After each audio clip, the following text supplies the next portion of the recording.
We are live. I love when it yells at you. It's like you are live. It's very encouraging. It's very sort of affirming. It's a great way to start a podcast. Thank you, StreamYard. He is Mike Neislick. I'm Zach Oshman. We are live.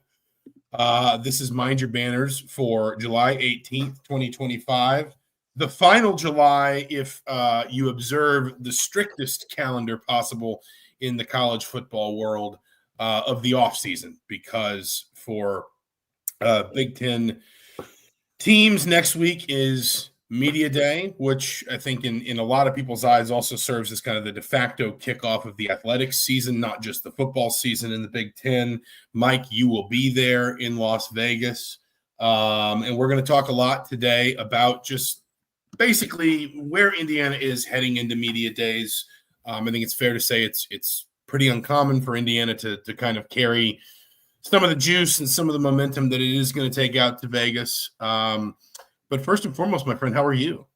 I'm good. You just good? Like do you have a collared shirt under there, or is that just the design? No, this was like big collars were all the thing on 90s soccer kits. Big collars and like ridiculous patterns on goalkeeper shirts. The goalkeepers used to have these like just absurd patterns, and they would get shirts that were like 3 sizes too big, so that when they would run out to try and like stop a striker, they would just look ridiculous. They would look like giant like ogres, basically. Well, because the way with the frame in the video, it looks like just like a tiny collar, like you just didn't get it big enough. Yeah, it does. Yeah, it looks a little bit like a priest collar, and that's not intended. But no, this was maybe 93 to 95, somewhere in there, before my time as a Liverpool fan. But one of my favorite kits, John Barnes, number 10 on the back. Anyway. People don't need to know that. Let's dive in here, Mike. Somebody asked me recently, and I guess I want to start this a little bit philosophically, but somebody asked me recently about, last year Curt Cignetti made some waves with things that he said at Big Ten Media Day. I think the biggest one was, the whole we finished 17th and then we finished second or first or whatever. And he said, like, that's not a prediction, it's just a fact. And they were sort of saying, like, what do you think he might say this year? What do you think he might kind of turn some heads with? And I said, truthfully, we haven't had as many of those kind of Cignetti moments. We haven't had a Google me. We haven't had like a Purdue sucks. I wouldn't say we've had anything quotable at that level if you want to say like the breadth of quote unquote year 2 of Curt Cignetti, everything basically since the season ended. And part of me figures he's probably just a little bit more comfortable in his skin. But part of me also just wonders if he feels like some of that's not necessary, because he talked so much, through last season about how he felt like that bullishness was something he needed to imbue into his program, that he sensed a real sort of lack of ambition and lack of belief. And he needed to, kind of inject some of that into IU football. It just doesn't. I wonder if he just feels like that's not necessary this time around. Actually, I summed up for a preview that's coming on Sunday. Here's a couple other things. He talked about getting rid of the deadwood in the portal, dissed the Rose Bowl as just an old stadium, took some shots at Coastal Carolina. I don't know if you remember those. Yes, that was pretty random. Amy Shadwell taking some strays there. And then obviously railed against self-imposed limitations, which is one of his favorite topics. I do think there is something to be said for him using, when he gets a national or platform like College Game Day, the Pat McAfee Show, some of the national podcasts he's done, to try to stand out a little bit. He doesn't want IU, I think, being sort of forgotten in the mix. I do think there is, I don't think he's going to be, nothing crazy, but I do think he wants to sort of say we're here and make sure that they know, IU wasn't a fluke. So I don't know, maybe there'll be that many notable things, but I do think he likes to use these. He's very deliberate. Like, I don't think, he's being honest when he says these things, but when he's using these appearances, I don't think it's a mistake that, he's trying to get attention.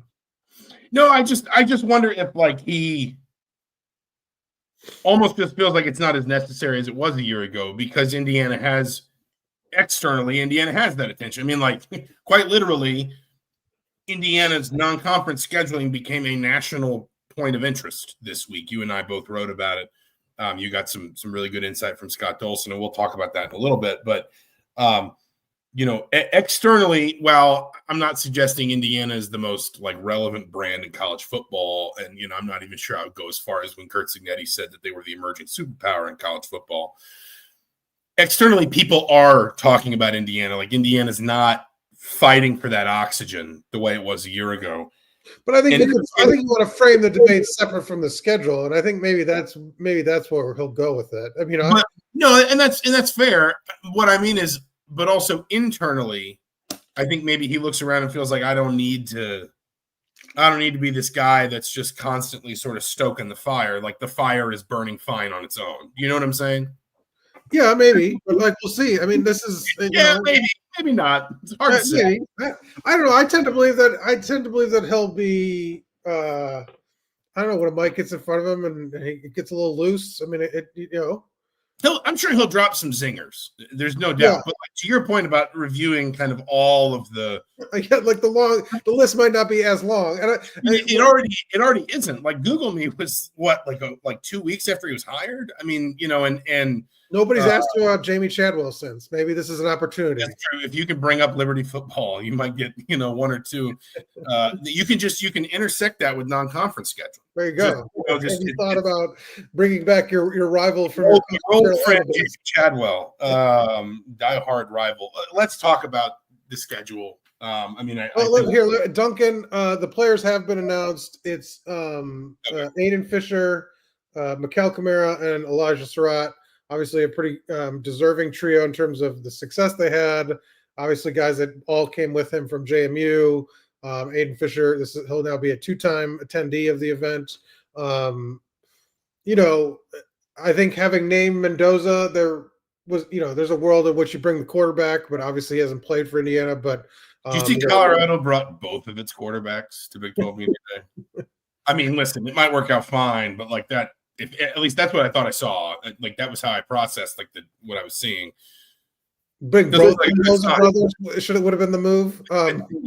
That's true. I mean, it'd be like a buddy cop movie at that point. There you go. But a very and good. Kamara's always good with the mic in front of him. And it'll be an interesting group to talk to next week. Let's talk about the schedule. Briefly. So for the uninitiated, and I don't know how many of you listening are at this point uninitiated, because I don't know how you could have missed this given how little else is going on. Indiana, as you reported, dropped Virginia off of its future schedules, bought out of that 2-game series. This follows buying out of the last 2 games of the Louisville series and the return trip of the UConn series. And correct me if I'm wrong, means that up to the Notre Dame series beginning in 2030, is that right? Indiana does not have a Power 5 non-conference opponent on its schedule. This has, as you can imagine, drawn some criticism, particularly from other, sort of outside the Big Ten, particularly from our good friends down south. It's reflective of a pretty marked sea change, because there was a time when the Big Ten was a lot stricter about things like when you couldn't schedule FCS opponents. The reason most of these games were on the schedule to begin with was the Big Ten had initiated a non-conference Power 5 like annual requirement for scheduling.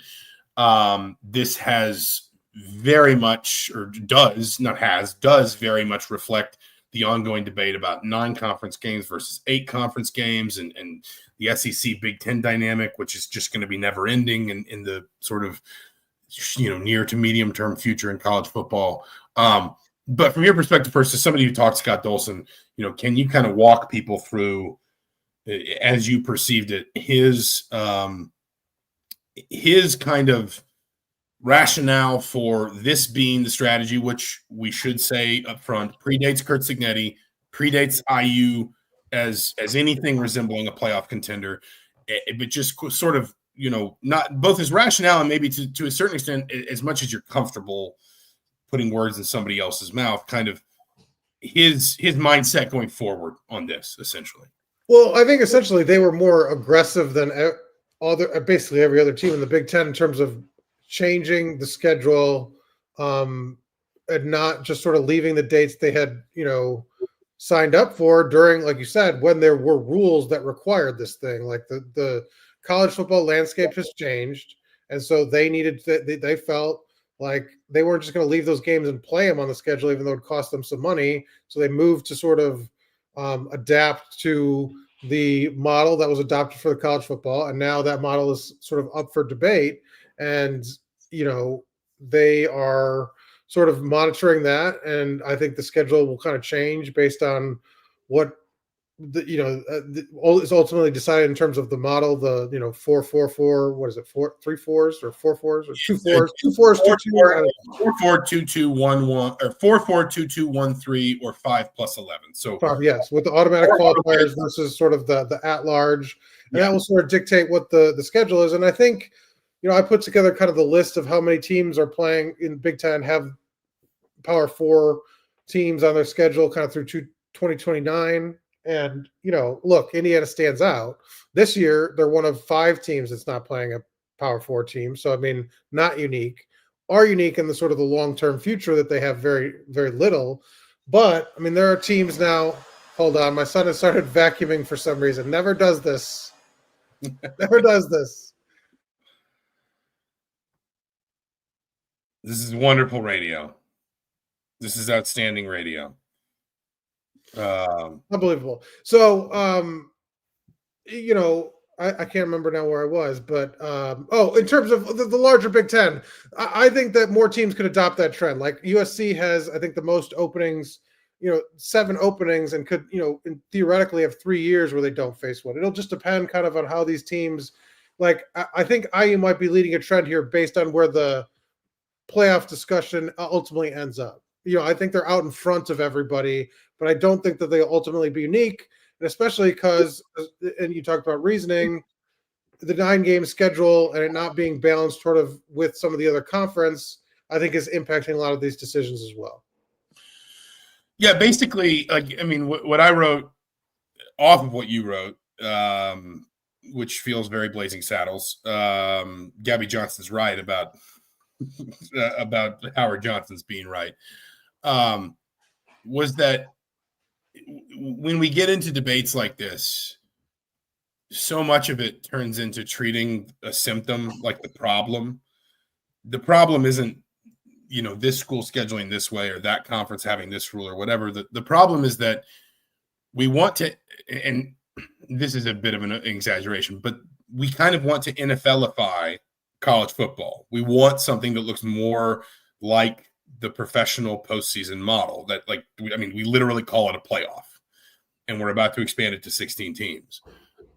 But we're doing that despite the fact that, unlike in the NFL, where all the constituents are under one umbrella and all of the questions from the size of the playoff to the way that it's seeded to the regular season path to get there, who you play in the regular season and why, and divisions and the seeding matchups from the previous year where ones play ones and twos play twos and on and on. All of that can be universally agreed upon because everybody is in the room together and everybody is generally part of the same constituency. And that, I think, crucially includes the television partners. We're trying to do all this with a whole bunch of people that ultimately are motivated by self-interest. And as long as we have imbalances like, 2 of the Power 4 conferences playing 8 games in the regular season, 2 of the Power 4 conferences playing 9 games in the regular season, as long as we can't agree on a playoff format, we're going to keep treating these debates that pop up as the issue that needs to be solved, when really they are all just reflective of the wider issue, which is we want to create a uniform path through the college football season to a national championship game. But we don't want to agree upon that uniformity as it pertains to things like regular season scheduling. And so when it's left up to the schools, they've just got to figure out what to do, what's best for themselves. As you said, Indiana has been more bullish in its strategy than some other schools, but it's equally fair to point out this strategy predates a time when we were really talking about Indiana as anything resembling a playoff contender. Indiana was just trying to get to a place where it could consistently think about postseason eligibility, bowl eligibility, and building a stronger, more consistent winning culture. If you want this stuff to go away, then everybody's got to come to the table and kind of deal honestly and fairly. And, for a whole host of reasons, that's exceptionally difficult. But until we can at least settle some very basic questions, like, for example, what playoff format do we want? And for the uninformed, because I know not everybody follows this as religiously as sports writers, the Big Ten strongly supports a model where the Big Ten and the SEC each in a 14 or a 16-team playoff, the Big Ten and the SEC each get 4 automatic berths. The ACC and Big 12 get 2 apiece. There's still a G5 automatic berth, and then there are 3 at-large berths. Everyone below the Big Ten and the SEC supports a 5+11 model, which is 5 automatic berths and 11 at-large. For I think we could tell all the obvious reasons. The SEC has been pretty tepid in its support of the 4+4 model. But the point is, until we can get to a place where we can agree on stuff as basic as that, or even just frankly the size of the playoff, which was such a topic of debate this time a year ago, the idea that individual schools sort of scheduling philosophies is the problem that is you're kind of putting to somehow force, like, for example, Indiana to schedule tougher as a solution to this feels like putting a Band-Aid on a knife wound. The problem is much greater. And we talked about this sort of like off air. Just it's all in response to sort of a unicorn schedule. Look, the non-conference schedule was terrible last year, but it wouldn't have looked as bad as if like every Big Ten basically hit their floor instead of their ceiling on their schedule, with like the exception of Ohio State. You know what I'm saying? So like to sort of respond and say, we need to go in this extreme direction, or we need to change our future schedules to that. I don't think you sort of look at their reaction has kind of been the opposite. And that's what Curt Cignetti kind of talked about multiple occasions in terms of like, look, our schedule on paper before the season did not look terrible. Like we played the schedule we had, and it got worse, as obviously they've acknowledged. Like it was an easier schedule, but that wasn't really sort of what it looked like at the start. And I mean, this year, I think just by nature of the home road splits are a little different, is that, I think no matter what, it will be a little tougher, even if some of the teams don't hit kind of what their expectations are.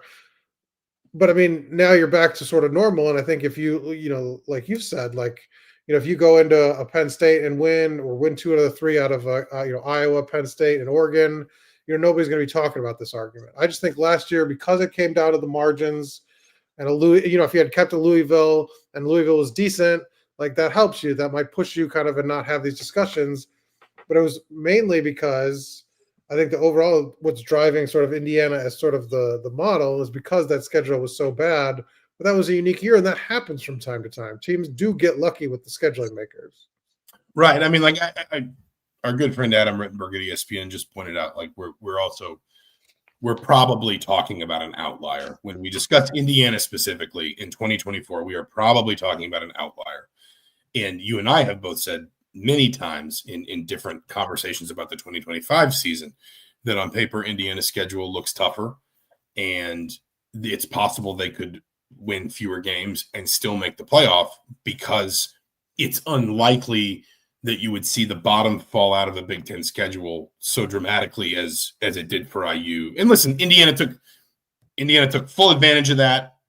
I think they deserved, I've said many times, they deserve to be in the playoff. That's not the issue. It's more just that if we're talking strictly about scheduling, the strength of schedule, it's hard to imagine that happening in the average year. Now, I do think there, again, are some attendant issues with conference scheduling at a time when conferences have gotten so big, because you just get such imbalance. I mean, last year, was it Oregon that played it was Ohio State that played all of Oregon, Penn State, and Indiana. None of the other 3 in the top 4 played anybody in the top 4 except Ohio State. And when you stretch these conferences out further and further and further, we can't play 18-game conference, or college football regular seasons. That's not practical. When you stretch these conferences out further and further, you are going to get more imbalanced schedules, and you're going to get years where somebody, only plays one of the top five, or somebody has to play four of the top five, or whatever. But that is an issue that is going to affect college football writ large going forward. That's not reflective of like the question of how scheduling philosophy intersects with like playoff worthiness and competitiveness and things like that. Because I mean, it's, listen, if you're the SEC, for example, and I think this has been one of the arguments that the SEC's made historically, is that unlike the Big Ten, even the modern Big Ten, even the post-expansion Big Ten, the SEC has a lot of historical rivalries that are outside its own conference. South Carolina has to play Clemson every year. Georgia has to play Georgia Tech every year. Florida State, Kentucky, Louisville. Certainly in the old Big Ten, that just was not the case. And even in the new Big Ten, I mean, Indiana did bring USC and UCLA's primary rival into the conference together, other than if you want to see, USC Notre Dame, and that's always something a little bit different. But if you look at Georgia's schedule for this season, I was doing this in a discussion earlier today. Georgia's playing Charlotte, Austin Peay, third game that I can't remember that's, like a Kennesaw State level game, and then Georgia Tech. That's their non-conference schedule. But Georgia would say, if you give us a ninth conference game, we still have to go play Georgia Tech, or we have to disrupt, a century-old rivalry. So I guess what I'm trying to say is I'm not presenting this as purely the Big Ten is right, Indiana is right, the SEC is wrong. Like, there are merits to, and I think weaknesses in everybody's arguments in this case. It's just that as long as everybody is only kind of worried about their own self-interest and their own sort of wants and needs, we're not going to get the kind of uniformity that is going to put this sort of thing, if not to bed, then at least, really kind of smooth it out across the board.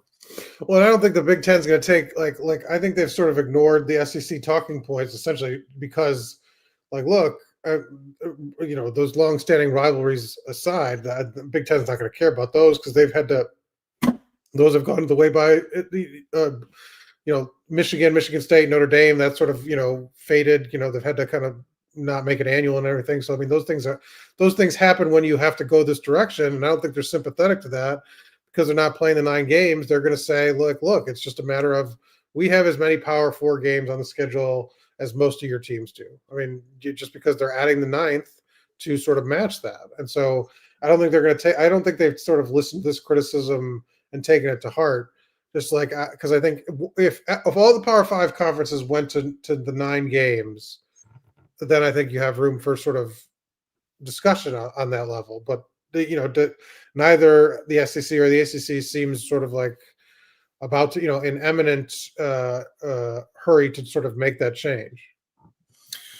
I know you got a hard out around in about 15, 20 minutes. I guess that doesn't make it a hard out. If it's somewhere between 15 and 20 minutes. But I do want to talk a little bit about, kind of where Indiana is at heading into media days and just the broader idea of the preseason. And one of the things I wanted to touch on was something, teaser alert, that you and I put together a roundtable for that I think will be live at IndyStar.com and HeraldTimesOnline.com Monday. Just talking about Fernando Mendoza. And, you mentioned there was probably even some potential justification for bringing him to media day. I understand why Indiana's not, but, certainly I don't think anyone would have batted an eye if Indiana had elected to bring him. He's the clear number 1 quarterback right now.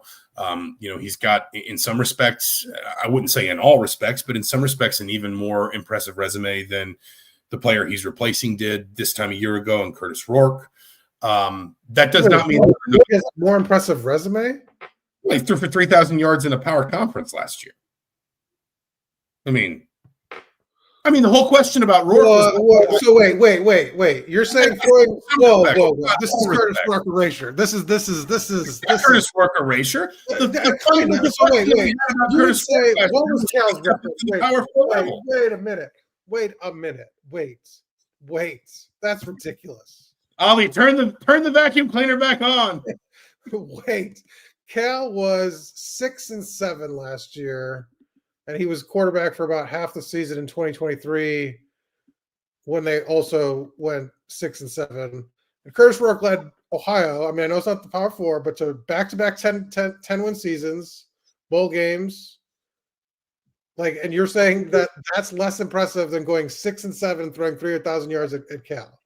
What I said was, and I believe I have audio, more impressive resume. Record of this. You said more impressive resume. In some respects, not all, but some. Okay, what are the some? A more impressive resume. Like, for example, the fact that we don't have to ask what Fernando Mendoza looks like as a quarterback at the Power 4 level. We know he threw for 3,000 yards last year behind an offensive line that let him get sacked 41 times. But a team that didn't win. A team that did win. Do you know how hard it is to win at Cal now, especially now that they're in the ACC? Like, they have to fly 3,000 miles for every road game. And Curtis Rourke was a 3,000-yard passer that did it almost. I understand that. And the most fundamental question we had about Curtis Rourke this time a year ago was, does that translate when he goes from the G5 level to the Power 4 level? I just don't think it's fair to say. I don't think it's fair to say Fernando Mendoza's resume was like in some respects, that won 20 games in 2 years. Turning this into a zero-sum argument. In some respects, is doing heavy lifting. I put it to the audience here. I suspect more people will tell me that your argument requires. And to Mark's point, he did it on one leg last year. Yeah, okay, but no. I did not say his Curtis Rourke's resume postseason 2024. But I know, but I'm just saying it makes it all the more impressive that he only had the one leg working. No doubt. And we can compare Fernando Mendoza in December to Curtis 2025 to Curtis Rourke in December 2024. Right now, I'm comparing Fernando Mendoza July 2025 to Curtis Rourke July 2024. That is what I'm doing. I'm just saying, look, yes, he did. He was at a poor Power 4 team. I just don't think his resume at that Power 4 team was more impressive than what Curtis Rourke did at Ohio. Because it's not easy to win at Ohio either, regardless of, like, yes, you're not playing a Power 4 schedule, but that's not a place that has historically won games at that rate. So I mean, like, the resume question, that's I don't know, man. You know, there you go. There's your clip for social media. There you go. This clip is going up on the locker room wall. And it's kind of simply, I don't know how they're going to do that. Francisco to motivate Curtis Rourke, and he can be like, look, Zach Osterman said my Curtis Rourke is going to be like Brock Purdy part 2. Like, that's going to happen. In all seriousness, we talked about Mendoza, and the strengths are obvious. I think anyone who saw him, looked at a film at Cal, saw him in bits and pieces at IU. I know you were at the in the spring. I know you were at the spring game. The arm is there. The arm talent, as coaches like to say, is there. I do think there are some questions. I mean, number one of the big ones for me is anytime a quarterback takes 41 sacks in 12 games, no matter how bad your offensive line is, that probably has something to do with the quarterback too. Number two, even if you're going to give the quarterback more benefit of the doubt in a case like that, and Curt Cignetti has quite literally said this to me since the end of spring season, the challenge then is if you put him in front of a better offensive line, and I strongly suspect Indiana will, is getting that quarterback to trust that offensive line. Because a lot of times once quarterbacks have kind of developed happy feet, they have, it's hard to get rid of those, just in a few months. I think there are some strengths. I know you brought up in that roundtable that we have forthcoming, Mendoza's mobility, not just maybe as a pure runner, but also his ability to move the pocket a little bit. As you pointed out, we now know Curtis Rourke, just wasn't going to be able to do that as consistently because of the knee injury. But I think there are still, some genuine questions for Mendoza. And honestly, if we want to talk about the value of the non-conference schedule for Indiana, anytime you're bringing in any quarterback who's a transfer, I think the idea that you can give them 3 games of on-ramp is really useful. I think we saw that for Curtis Rourke last year. He was a completely different quarterback by the time he played UCLA than he was, FIU, from a comfort perspective and a rhythm perspective. And I think doing the same for Mendoza is going to be very valuable for Indiana. Yeah, no, I agree. I think one thing you didn't bring up, which I think is sort of will be interesting to see how it kind of plays out in terms of like Curtis Rourke hit the ground running, but like he had so much experience in terms of games played, games started, situations like in his record in one run or one possession games, one possession games was really strong coming here. He had experienced a lot more. I feel like over a longer period of time as a fifth year senior that I think helped him, not having many growing pains last year. And it'll be interesting to see, like you said, they do get the 3 sort of preseason games, quality games, that they'll have some room for error. But how quickly, once they hit the Big Ten schedule, like you saw in that first game against UCLA, Curtis Rourke was sort of ready for the moment. And it'll be interesting to see that Illinois game if Mendoza has a similar sort of performance. That doesn't take him time to sort of adjust. I still think you are doing down Mendoza here. Like, we're talking about a guy who has 629 career pass attempts at the Power 5 level. He started something like 18 or 19 games. Like, I mean, that, like, if you told me that any team at all, and it doesn't matter if they're a transfer, if they're a holdover quarterback, whatever, that a team's starting quarterback had 19 games of starting experience at the Power 4 level with more than 600 pass attempts across 2 seasons as a redshirt junior, I would not be questioning that player's experience at all. Never mind the fact I'm saying there's a difference. Okay, but I mean, I think there's a difference. 100 yards and 30 touchdowns and led 2 bowl-eligible seasons. I would not be questioning that player's experience at all. Well, I mean, 40 games of experience versus 20 games of experience. There's more experience. More experience. That doesn't, but that does not, like, I don't think that makes Mendoza inexperienced. That would make Alberto Mendoza inexperienced. Certainly, I don't think that makes Fernando Mendoza. I'm not saying inexperienced. I'm saying a different level. Sometimes, like your point, I said it's a different level of experience. So in the middle here, where we live in a world of gray and nuance, and I think it's a different level of experience. I think he has more room to grow, and especially since, like you said, he did not have the greatest of seasons last year in terms of like their success level. So you go, what was it last year? He went in one possession games. He was 1-3, 1-4. Okay. I don't know that. I will look it up. Let's see. Is 8 points a one possession game? It's in a one possession game. All right, that's fair. So he's 1-2. I have to pull up the whole schedule. Let's see. He's 2-2, 2-3, 2-4, 2-5, 2-6. I mean, that's not great. Like, I mean, and so like I think there's like, and as you get more experience in those moments, you get better. And so I think that's my point. I mean, he threw for 300 yards in one of those games. Right, but I mean, but if you can't, if you asked a question about Fernando Mendoza this year throwing 300 yards in a one possession game that IU lost, Curt Cignetti will not appreciate that question. It'll be like, that's fine. He did not play well enough to win, or he didn't make the winning plays in the winning moments. If he threw for 300, volume doesn't matter, and pass attempts. Okay, but I will throw this back at you. Then he added more than 5.5 points to his completion percentage from 2023 to 2024. He threw almost a full yard more on his per attempt average, and he cut his interceptions or his pass attempts per interception from 24.3 all the way to 64.3. Like, the idea what is the numbers if you're not making the winning plays in crunch time? What do I completed 35 passes matter? Or what I didn't throw an interception, but I didn't make 3 right throws on the final drive. I think there's a difference, and I think there's a learning curve when you've started, say, for 3+ seasons versus 1+ season, because we're just talking basically about a season and a half or a little less than that. And so I do think there is a difference, and I do think there's a difference still between what the level of defenses he'll face. Also, it's not as stark of a defense. The level of defense he'll have with him. In one of those losses, Cal gave up 33 points, and another one they gave up 39. I mean, like it hand him a better defense, and that conversation changes as well. Well, yeah, I mean, you could make all those changes, but their record was what it was. What it was like, Sure. they were not great in one possession games, and that goes My back to point the previous year too. There So are like, areas of gray. There are there real are areas of growth for somebody with 20 games of experience versus 35 or 40, and that was my point.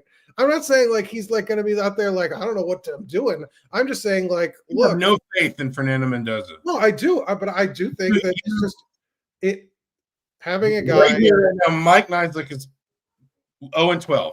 Having, 0-12 in I don't think that I'm saying something crazy here. You're saying 300-yard games are more important. I'm saying wins are more important. Like and look, I mean, you're saying I'm saying improvement is worth. You're making Ohio seem like Ohio State, like Curtis Rourke was playing for Ohio State. I still think it's impressive when you are consistently winning games at the quarterback position versus consistently throwing 300-yard games at the quarterback position because stats are inflated now more than ever. And so like to throw 3,000 yards is not the same accomplishment as it was 5-10 years ago. Like, I mean, and you're playing more games. Line that allowed 41 sacks. What? Like, I think it is in front of an offensive line that allowed 41 sacks. Like the fact that you can get to 3,000 yards when you have that little protection is still pretty meaningful, I think.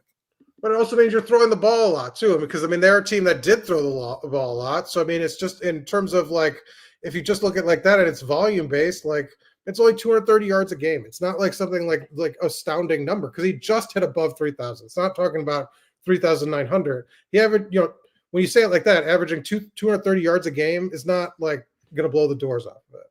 Like so, but it's not. I'm not even questioning him like his ability. Like I think he is obviously a better draft prospect right now in terms of like draft profile than Curtis Rourke had.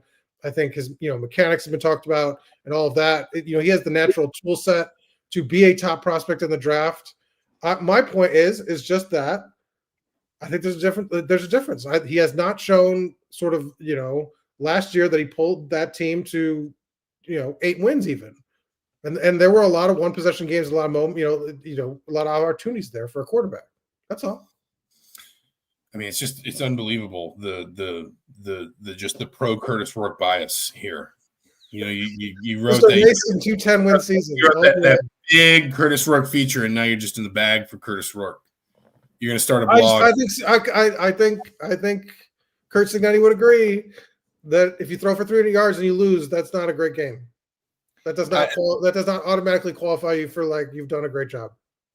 I want to wrap this up with just to kind of set the stage for Media Day, and I know you got to go in a minute, but a year ago, Indiana goes to Indianapolis, and they're picked 17th in one preseason poll that I think the media put together, and there is that Curt Cignetti's up there. Almost, it feels like at times almost kind of trying to introduce like his roster and sort of tell his story, and of course he does it very colorfully.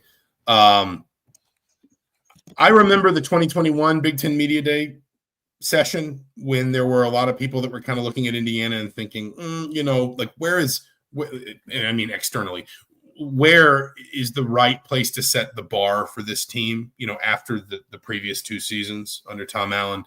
I don't think anybody thought they were going to go 2-10. A lot of people thought, another 8-win season would be really good, just kind of that consistent building the floor, firming up the foundation underneath you. I'm curious for your thoughts about just what the mood's going to be around Indiana, going into these media days, because I don't think they're a conference favorite by any means. I still think a lot of people are going to see them as, let's say, maybe a top 6, top 7 team in the conference. I think there are a lot of people that will probably even look at them and say, a return to the playoff is probably, more likely not going to happen than going to happen, but it's not out of the realms of possibility. Like I don't think it would be hard to paint the average sort of, Big Ten beat writer or national analyst a picture of Indiana as a playoff contender again in 2025. I'm just curious, like, what you think the mood is around this program going into media days next week. Yeah, I think there's been a lot of optimism and momentum from the spring. I thought they were happy sort of how they got through it relatively healthy. They, the transfers fit in. I think the chemistry is good. And so it'd be interesting to see if the kids sort of, the players sort of address some of the, because I think that a lot of the topics will be, especially when you're getting kind of in a room with a lot of national media, about the schedule and about some of those things and what their kind of response will be. This is not a very defensive kind of group. They're very players that will give an honest answer, and so I'm curious to see what direction it goes. If they're sort of very bullish and sort of express that, if they sort of ignore some of the questions about the scheduling, like how do they approach that, and what's kind of their sort of I like you said, I think it's the team's in a good headspace, but how that kind of plays out in Vegas will be interesting to see. Do you think it is valuable in a way that it's three JMU guys? And I think that narrative thread is probably going to fade a little bit this year, understandably, because you have the proof of concept of Curt Cignetti's Indiana. We're not just constantly sort of reaching back for Curt Cignetti's James Madison in so many different ways, but that like the guys who have been sort of explaining the vision and the process and the ambition the whole way through here are the ones that are going to go represent the program at a time when it probably is, from a perception perspective, when you talk about the schedule, when you talk about expectations, important to be, kind of firm in your convictions again, essentially, that it's guys that have been kind of in that, this is a bad analogy, but kind of in that foxhole pretty much the whole time. Do you think that's more valuable? Well, yeah, and they know Curt Cignetti, as well as anybody. They know that this, much of the key members of the staff, because obviously they carried over from JMU, witnessing that transformation and sort of, Curt Cignetti talks a lot about sort of long-term plans and kind of that emerging superpower, but building that culture in the locker room. And these are the guys that have done it now at two places for him or helped him. And so I do think there's value in that, and rewarding that. And you've seen guys, Elijah Surratt started out at St. Francis. None of these guys were very heavily recruited. These are all success stories for Curt Cignetti. I mean, for JMU too, as well, but Indiana. And so, you want to sort of reward those players and give them a platform to sort of talk about how it all happened. Because, I mean, they can trace it from its beginning. We'll leave it there. He's Mike Niziolek. I'm Zach Osterman. Next time, we're just going to let Ollie do the podcast because he has much more reasonable opinions. But thank you so much for listening. I don't know if we'll do one of these next week, or maybe when do you get back from Vegas? Because Mike's going. We split up Vegas and Puerto Rico, and Mike got Vegas. So when are you back? Saturday morning. I'm taking a red eye. We'll probably pull back like week after to really recap kind of everything that spooled out of me today, because my suspicion is, with the season starting earlier than normal this year, Indiana's probably going to go a little bit more quickly from media days into preseason camp than it normally would. So there's going to be a noticeable acceleration in the speed of the offseason here in the coming week. He's Mike Niziolek. I'm Zach Osterman. This has been Mind Your Banners for July 18th, 2025 for the Herald Times, for the Indianapolis Star. Thank you so much for listening. We will talk to you soon.